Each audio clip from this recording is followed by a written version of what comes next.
Assalamualaikum warahmatullahi wabarakatuh. Bismillahirrahmanirrahim. Alhamdulillahi wa kafa.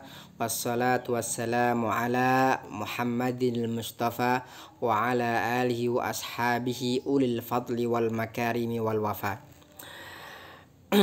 Ayo ikhwah wal akhwat rahimakumullah, segenap pemirsa channel YouTube yang senantiasa dirahmati Allah Subhanahu wa taala.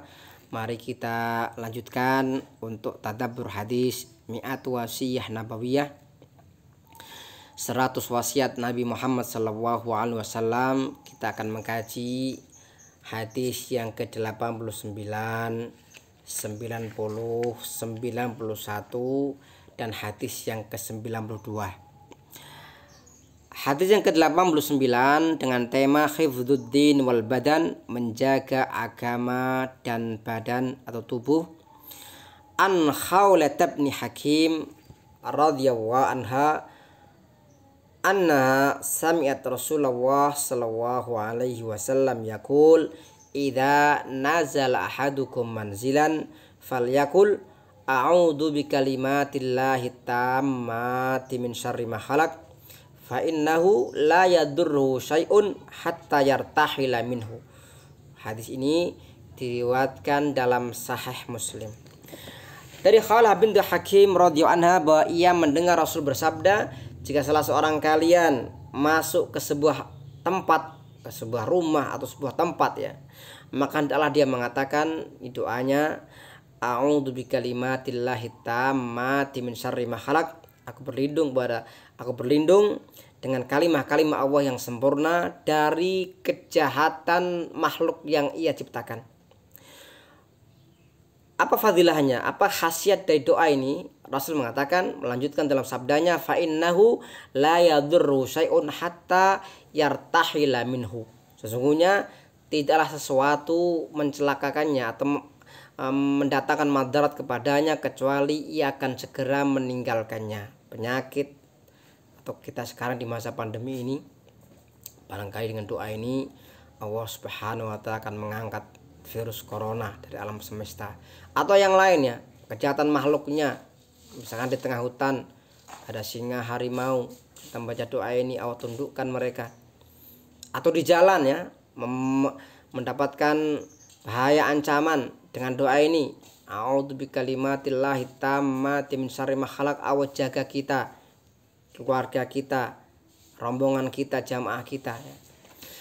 Kita lanjutkan hadis yang ke-90, doa al-musibah, doa musibah. An Ummi Salamah radhiyallahu anha qalat sami'tu Rasulullah sallallahu alaihi wasallam yaqul ma min muslim tusibuhu musibah fayaqulu ma amarahu Allahu inna lillahi wa inna ilaihi raji'un Allahumma ajirni fi musibati wa akhlif li khairan minha illa akhlafa Allahu lahu khairan minha. Hadis ini diriwayatkan dalam hadis Muslim. Dari Ummu Salamah bahwa Rasulullah bersabda, tidaklah seorang muslim yang tertimpa musibah kemudian ia mengatakan sesuatu yang Allah perintahkan dan mengucapkan inna lillahi. Ini ada 3 ucapan doa. Yang pertama, inna lillahi wa inna ilaihi raji'un, sesungguhnya kami milik Allah dan kami akan kembali hanya kepadanya. Allahumma ajirni fi musibati, ya Allah berikan aku pahala dalam musibahku ini. Wa akhlif li khairan minha, dan berikanlah kepadaku ganti yang lebih baik darinya.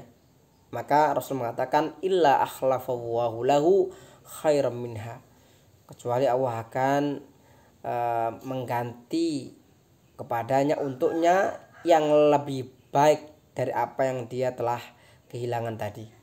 Semoga Allah Subhanahu wa taala memberikan ganti terbaik pada kita, dan semoga kita juga bisa menjaga doa ini ya, doa ketika mendapatkan musibah, entah itu kehilangan uang, entah itu kehilangan jabatan atau kehilangan yang lain ya. Doa ini inna lillahi wa inna ilaihi raji'un wa Allahumma ajirni fi musibati wa akhlif li khairan minha. Kita lanjutkan hadis yang ke-91, awid nafsaka minha, engkau berlindunglah untuk dirimu darinya.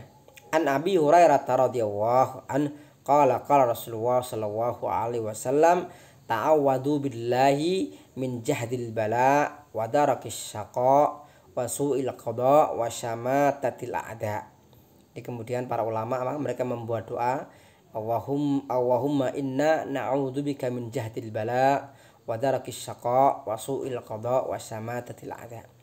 Dalam hadis ini dari Abu Hurairah radhiyallahu anhu bahwa Rasulullah bersabda, kalian berlindunglah dari hal-hal ini ya.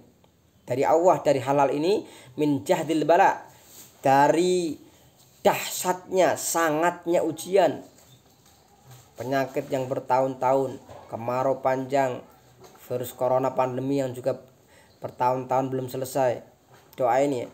Kemudian wadar kisaka, dan datangnya kebinasaan, kecelakaan, wasu'il qada, dan buruknya keputusan. Meskipun takdir dan qada sudah Allah tetapkan, tapi tidak salahnya kita berdoa ya. Kita berdoa wasu'il qada. Siapa tahu memang doa kita yang kemudian akan merubah jalannya perjalanan hidup kita, yang juga itu menjadi bagian ketetapan Allah juga.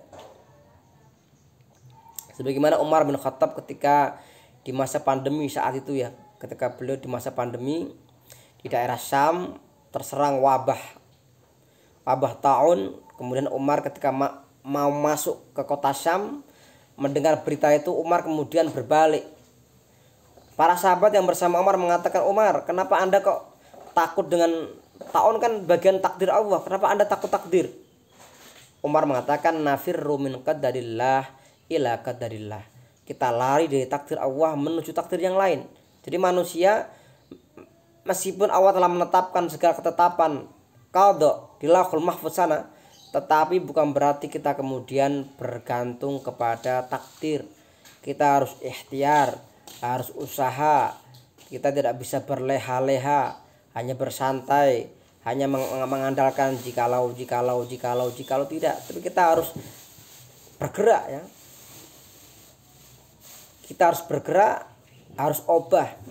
Kalau nggak mau obah, ya tidak ada pergerakan, ya Allah tidak akan merubah nasib kita. Innallaha la yughayyiru ma biqaumin hatta yughayyiru ma bi anfusihim. Allah tidak akan merubah apa yang ada pada sebuah kaum sampai mereka merubah apa yang ada pada mereka. Dan semua juga menjadi bagian dari takdir Allah Subhanahu wa ta'ala. Yang terakhir, hadis yang ke-92 dengan tema min kunuzil jannah, di antara simpanan surga atau gudang surga ya. Simpanan surga.